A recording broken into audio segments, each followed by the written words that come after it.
बिस्मिल्लाहिर्रहमानिर्रहीम। वो घर या दफ्तर जहाँ बिजली की चोरी हो, उस बिजली से मोटर चलाकर पानी लिया जाए तो क्या उस पानी से वज़ू दुरुस्त है? तो जवाब में आयतुल्लाह सिस्तानी फरमाते हैं, ऐसे पानी से वज़ू करना दुरुस्त है, लेकिन बिजली चोरी करना हराम है।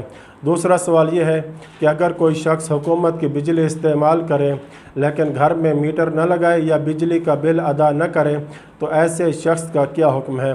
तो जवाब में फ़रमाते हैं, ये हुकूमती अमवाल की चोरी शुमार होगी और ये ऐसे ही है जैसे कोई किसी की ज़ाती चीज़ चोरी की जाए, बस दोनों का गुनाह बराबर है।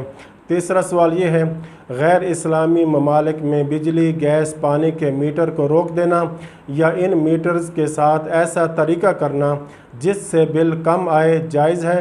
तो आयतुल्लाह सिस्तानी फरमाते हैं, ऐसा करना जायज़ नहीं है। वसल्लल्लाहु अला मुहम्मद।